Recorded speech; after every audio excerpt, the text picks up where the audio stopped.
Shivaya Namah Shantaya Pranavartha Swarupine Nadabindu Kalatmaya Shivartaya Namo Namaha.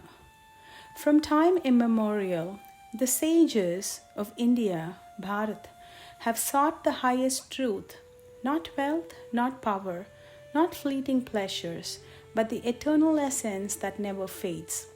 In their unyielding quest, they turned to the snowy peaks of Kailāsa, the silent abode of Lord Śiva, where the soundless expanse of truth shines like crystal. It is from this eternal mountain of wisdom that the Kailāsa Saṃhitā from the Shiva Purana has flowed forth, a timeless scripture of liberation. Here, Lord Shiva is not spoken as a distant deity, but revealed as the Supreme Self, the essence of all existence. Here, the sacred Praṇava, Om, is unveiled not as sound alone, but as the cosmic pulse, the rhythm by which creation emerges, endures, dissolves, and returns to silence. Through the voice of the sages, the mystery of renunciation is illuminated, not as abandonment of the world, but as a transformation of life into sacred offering. Through ritual, meditation, and inner worship, the journey is guided toward its culmination, the realization that the Self and Lord Shiva are one, that the soul was never separate from the boundless infinite. From the heights of the eternal Kailāsa, where silence vibrates with the hum of infinity, the Kailāsa Saṃhitā is revealed as a vision of the Supreme Self. Lord Shiva is praised as the boundless, radiant essence, not limited by form or name, yet manifest in countless ways. He is perceived as the eternal witness beyond birth and death, beyond all change, abiding as pure existence, consciousness, and bliss. In him, the play of creation and dissolution arises and subsides, and through him, the light of awareness illumines every heart.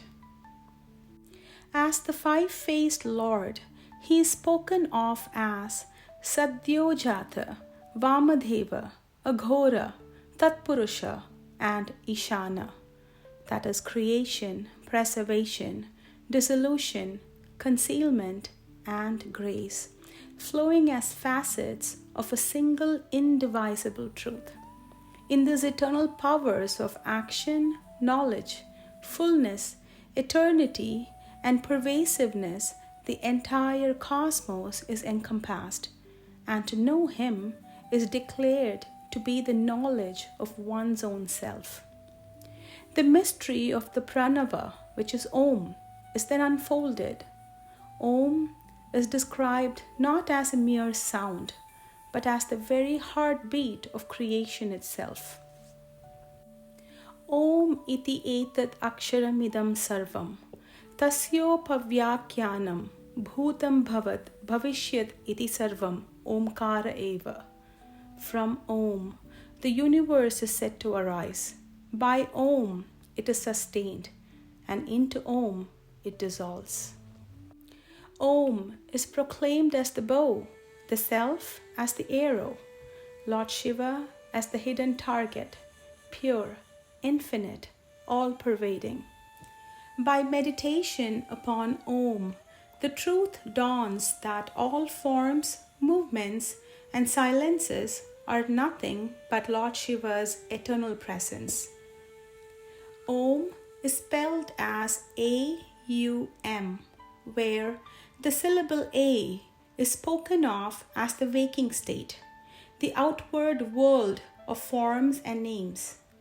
The letter U is revealed as the dreaming state, where subtle visions and inner worlds appear. And the syllable M is described as the deep sleep state, where individuality subsides into darkness and rest. Beyond the A, U, and M shines the silent fourth, Turiya, the ineffable state, neither walking nor dreaming nor sleeping, but pure awareness itself. The bindu, the point of the union, and the nada, the subtle resonance, are explained as the bridge into the state where sound dissolves into silence and silence reveals itself as eternal Shiva. By such contemplation, the seeker is lifted beyond duality, and Om is realized as the very breath of the cosmos. From such realization, renunciation naturally follows, not as an act of denial, but as the flowering of knowledge. The seeker, humbled by the vastness of truth, is said to approach the Guru with a heart stripped of pride. And at the feet of the Master, the sacred ashes received, symbol of all that perishes, and reminder that what is held as mine is but dust. Alongside it, the mantra is also given, a seed of light planted in the inner being, and with that, the whispered transmission of Om. By this transmission, the restless mind, the long shattered among transient desired, is gathered and turned toward the eternal. In Ham Sannyasa, the renunciation, the scriptures describe the highest transformation. Ham Sannyasa, the renunciation of a swan. The swan is said to discern milk from water.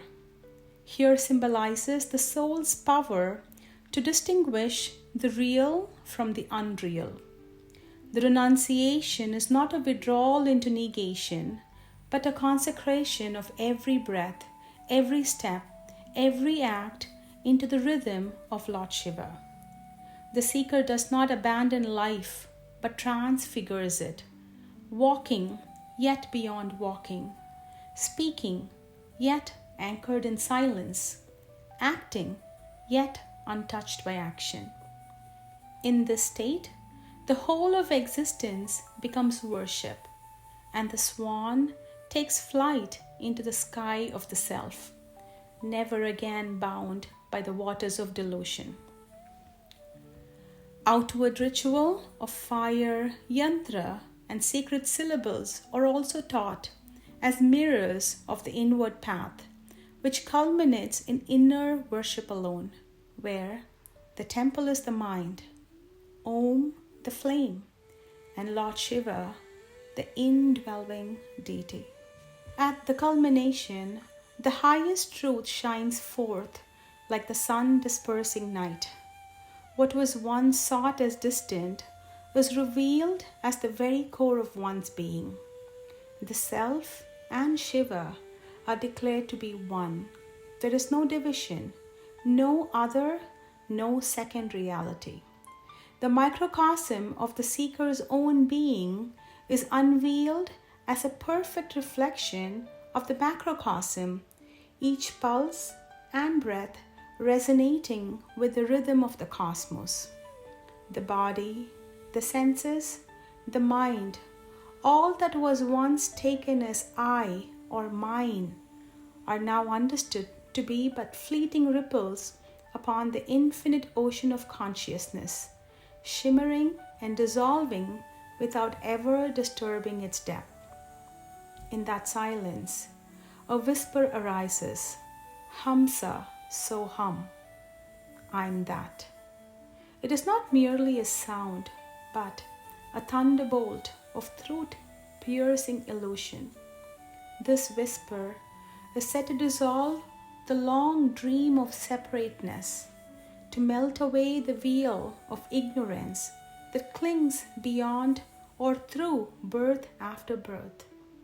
In that instant, the seeker awakens to the living realization. Every inhalation and exhalation proclaims so hum, means I'm that. Every movement of life testifies to the oneness of self and Shiva.